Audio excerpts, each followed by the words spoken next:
Good Morning Business, le débrief de la matinale.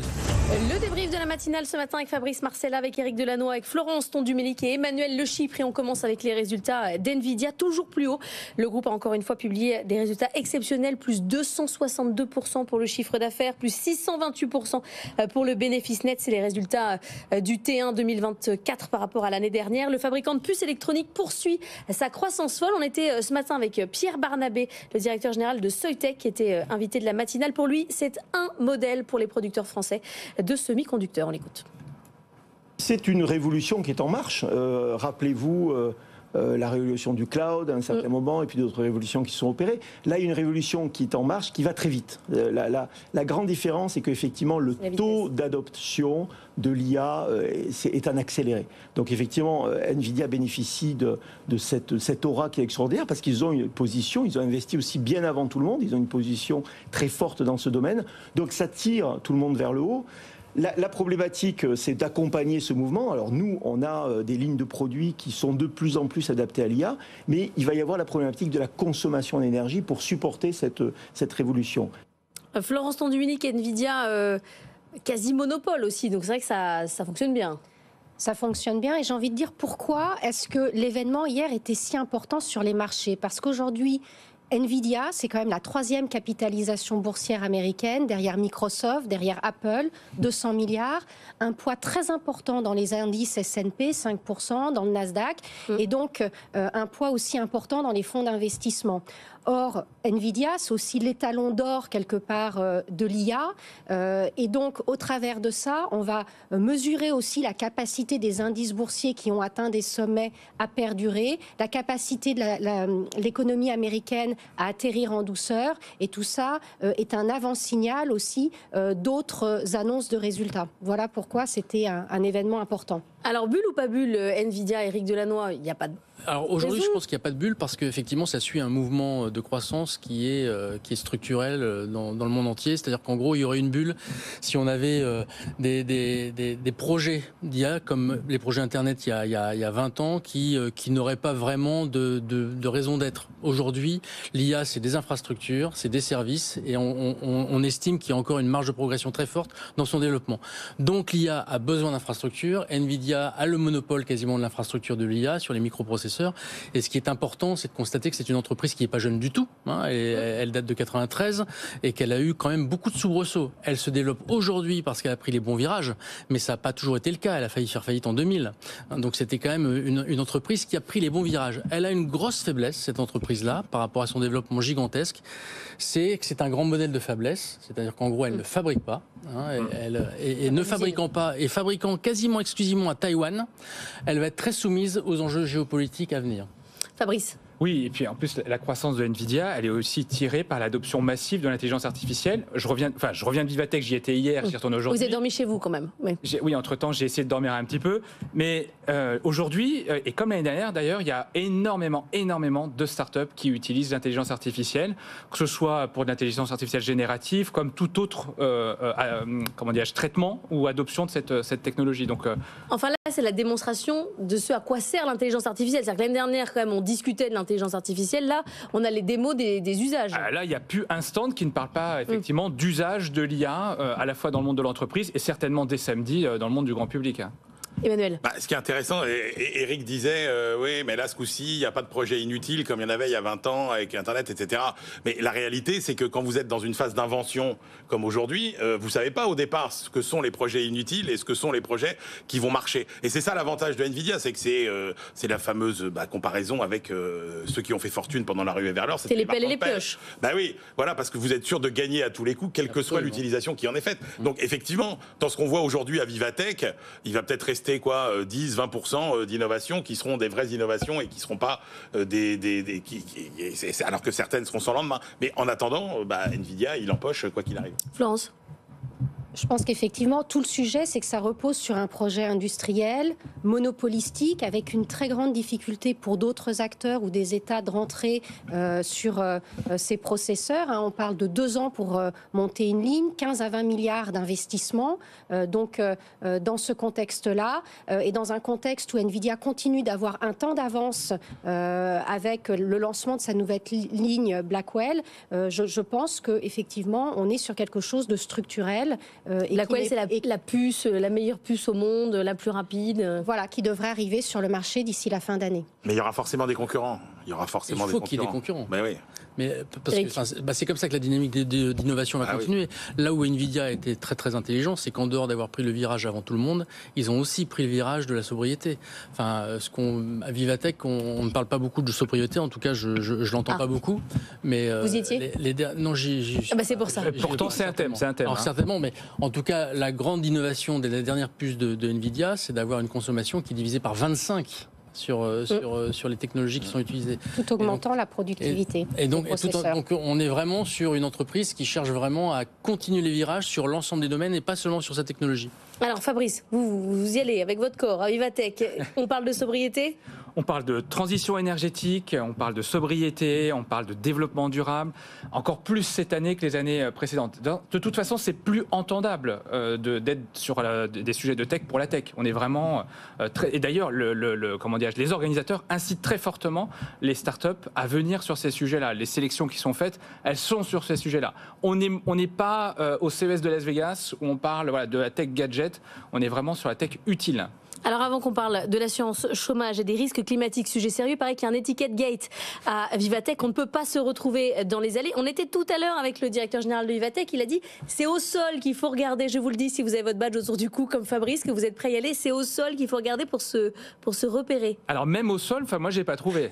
Je suis désolé, et je l'ai fait hier. J'ai eu beau chercher, j'ai pas trouvé. Ce qui me pose un gros problème parce que moi j'accompagne des groupes en visite éditorialisée et donc il faut que je puisse me repérer avec la dizaine de personnes que j'accompagne pour rencontrer les startups. Alors moi j'ai 2 solutions. Allez-y. La première qui est low cost. Pardon, c'était pas low cost. Je voulais dire c'est low tech. J'ai des éclaireurs, j'ai des gens, en tout cas et des jobs étudiants, des humains, qui en avance de phase vont repérer les stands pour pouvoir me guider. C'est très tech ça. Et voilà. Et ça marche bien et c'est fiable. Ok, donc les humains. Donc vous avez des stagiaires que vous esclavagisez pour pouvoir. J'ai des jobs d'étudiants. J'ai pas des stagiaires. Là où il faut aller. Et c'est quoi la deuxième solution ? La deuxième, il y a quand même l'application Vivatech qui a un GPS intégré. Moi, elle a fonctionné hier. Voilà. Donc j'invite quand même à la tester. Ils sont quand même formidables les gens de la tech, comme s'il y avait. Non mais vous voyez, dans le monde virtuel, ils sont champions, mais alors dès qu'on les largue dans la vraie vie, c'est n'importe quoi, parce que la réalité, c'est qu'il y a pas, on découvre ça pour Vivatech. La réalité, c'est que tous les salons qui sont organisés à Paris depuis plusieurs mois, ont adopté ce même type. Alors, en rencontrant le même type de difficultés, mais apparemment, ça pose moins de problèmes à certaines professions qu'à... Peut-être. En tout cas, peut-être que chez les médecins ou les comptables, c'est plus facile que dans la tech pour se repérer à Porte de Versailles. Oui, mais même au CES de Las Vegas, c'est pareil. On peut pas avoir d'internet ou on peut pas se repérer aussi simplement que ça. On referme cette page étiquette gate. On prendra des nouvelles de ces questions de repérage à Vivatech. Assurance chômage, est-ce que ça va faire mal ? Marie-Lise Léonce, la secrétaire générale de la CFDT, était l'invitée de Good Morning Business hier. Selon elle, l'objectif du gouvernement n'est pas vraiment de parvenir au plein emploi. On l'écoute. On est sur un système assurantiel, c'est-à-dire qu'il y a des cotisations qui permettent d'alimenter ce système qui est un amortisseur social pour faire face à des crises et qui n'a rien à voir avec le budget de l'État. C'est ça qu'il faut que le gouvernement entende. Le régime d'assurance chômage n'est pas une variable budgétaire d'ajustement pour le budget de l'État. Alors, les dernières pistes qu'on a, celles qui ont été données aux syndicats hier par le gouvernement, avoir travaillé 8 mois sur les 20 derniers et non plus 6 sur les 24 derniers mois pour être indemnisé. Est-ce qu'elle a raison, Marie-Lise Léon ? Ça n'a rien à voir avec une réforme pour remettre les gens au travail, c'est pour aller chercher des économies. Le gouvernement annonce 3,6 milliards d'euros d'économies. C'est les deux, bien sûr, c'est les deux, parce que oui, c'est vrai que la France a longtemps eu le système d'indemnisation du chômage le plus généreux. Quand vous regardiez à peu près tous les critères, c'est vrai que c'était en France que c'était le plus favorable aux chômeurs. Après, il y a quand même eu un certain nombre de réformes, parce qu'on en est, pour le coup, c'est une réforme, mais alors qui se fait en plusieurs étapes. Et c'est vrai que quand vous regardiez, même avant cette dernière phase, il y avait plus beaucoup de critères sur lesquels la France était systématiquement le pays le plus généreux. Donc on est revenu presque dans une sorte de moyenne. Donc oui, c'est vrai que comparé à la situation de 2017, il y avait vraiment une indemnisation trop généreuse qui faisait qu'il y avait des gens qui restaient quand même volontairement au chômage. Aujourd'hui, c'est de plus en plus compliqué de le dire. C'est compliqué d'abord parce que toutes ces réformes successives, on les a pas vraiment évaluées.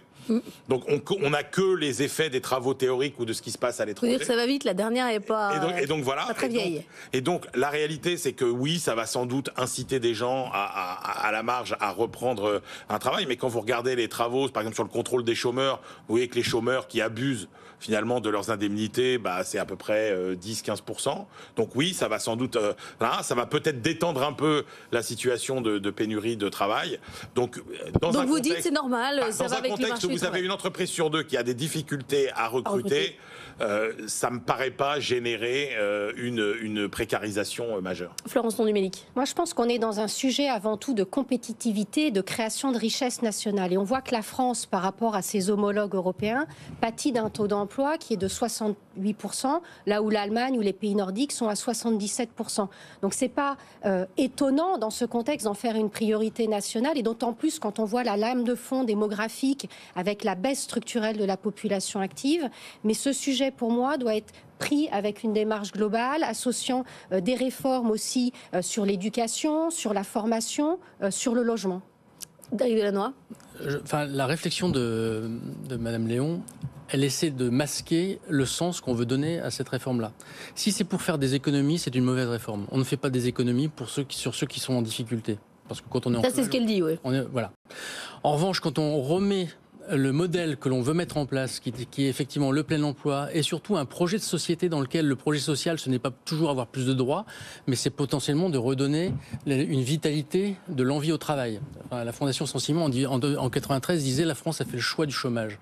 Il faut qu'on sorte de cette logique. Ça veut dire qu'il vaut mieux toujours un petit boulot que d'être au chômage. Oui, mais c'est pas forcément des petits boulots. Moi, je rejoins ce qui vient d'être dit sur le fait qu'une réforme comme ça va avec une réforme beaucoup plus globale qui est incarnée par France Travail, dans lequel on va diminuer potentiellement l'accès aux droits, en restant quand même assez bien disant au niveau européen quand même, mais en même temps on va faire une réforme globale complète pour intensifier l'accompagnement vis-à-vis des chômeurs, intensifier l'accompagnement vis-à-vis des entreprises, et on le voit avec la réforme qui vient de se passer sur le RSA. Les premières expérimentations, même si on n'a pas beaucoup de recul, montrent que ça fonctionne.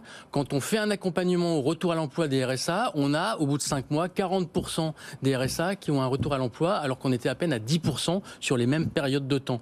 Donc il faut qu'on fasse la distinction entre une dépense qui est l'assurance chômage, dont quand même certains, faut se le dire, et moi je le vis en tant que chef d'entreprise, abusent et abusent. Alors justement, je vais revenir à Fabrice sur ceux qui usent et abusent. Il y a aussi tous ceux de la tech qui créent des entreprises, qui utilisent le chômage pour réfléchir. Est-ce que ça fait partie du système ? Ça fait partie du système. Ça fait partie du système. Pour le coup, c'est un peu différent. Je ne sais pas si c'est use et abuse. Ils usent, peut-être, mais c'est effectivement une bonne manière, peut-être, pour rendre plus dynamique cette création d'entreprise. Le premier financeur, effectivement, c'est Pôle emploi. Mais ce sont des gens qui quittent pour créer et créer de l'emploi également.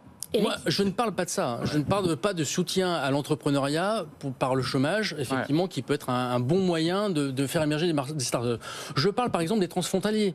Des transfrontaliers où il y a des gens qui vont travailler 6 mois dans des pays à très fort pouvoir d'achat et qui reviennent prendre le chômage en France pendant une longue période. Ça a un coût de 1 milliard d'euros par an à l'UNEDIC. 1 milliard d'euros par an, à 950 millions précisément. D'accord ? Je parle de la rupture conventionnelle où il y a des gens qui viennent vous voir parce qu'ils veulent réfléchir à leur carrière. Et ils vont pour créer des entreprises. Non, je plaisante. Non. Et il y a une réforme qui est en train de se mettre en place, en tout cas je l'espère par Pôle emploi, qui est quand on a une rupture conventionnelle et qu'on est au chômage, si on part à l'étranger, on a une suspension des droits. Parce que quand on cherche un emploi, on ne va pas faire le tour du monde. Ce qui est quand même une grande habitude d'un certain type de population. Très bien, c'est noté, Éric. Quand on cherche un emploi, on ne va pas faire le tour du monde, Emmanuel. Absolument. Oui, qu'est-ce que vous vouliez dire ? Non, effectivement, il faut... le public qui est visé, c'est le public qui a fait finalement de l'aller-retour entre le travail, le non-travail, un véritable mode de vie pour optimiser le système. Alors que, effectivement, bien indemniser le chômage et pouvoir avoir les moyens de se lancer dans un projet quand vous sortez d'un boulot, etc. Il y a énormément d'entreprises en France qui doivent leur existence justement à ces dispositifs. Oui. Donc ça, il faut vraiment faire la distinction.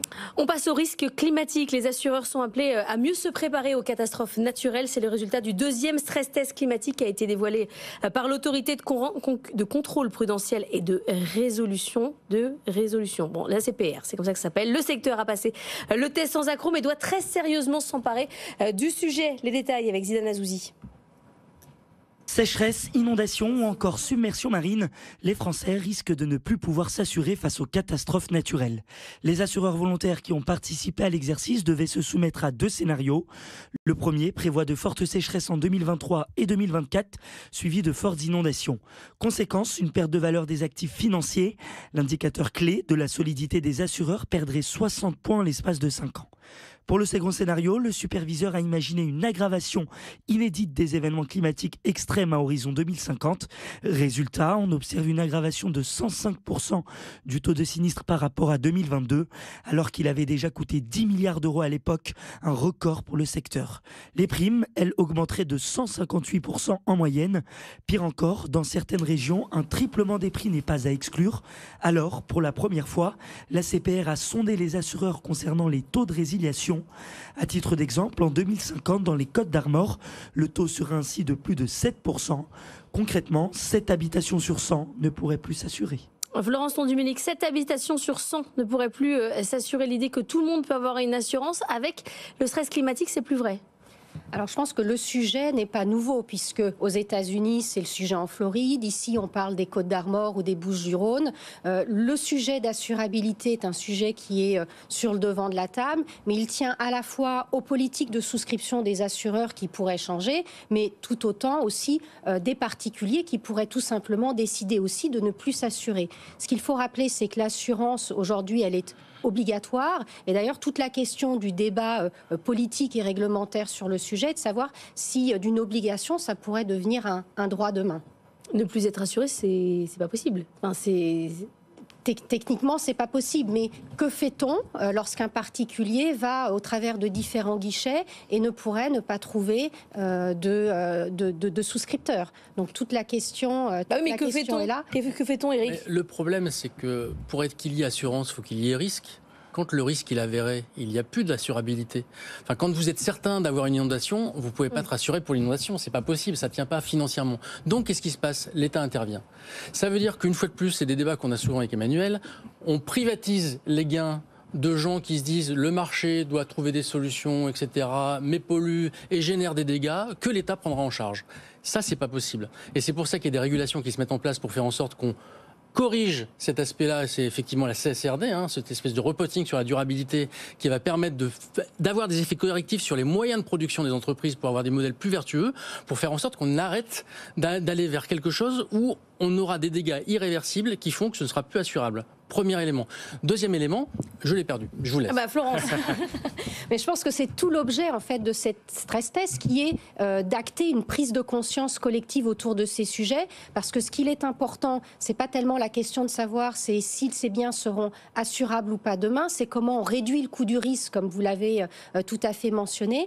Et ça passe par des dispositifs de plan de transition climatique, CSRD pour les entreprises, obligatoire à partir de 2025, Solva 2 pour les assureurs à partir de 2026, avec un effort qui doit être coordonné et concerté entre toutes les parties prenantes. Vous avez retrouvé votre deuxième argument. Excellent. Il vous reste 30 secondes. Qui répond complètement à votre question, Laure, qui est le développement de la prévention. Aujourd'hui, avant les assureurs étaient frileux à aller vers la prévention parce que ça coûte cher, on ne sait pas ce que ça rapporte. Aujourd'hui, et les premiers qui le faisaient, c'était les mutualistes, bizarrement.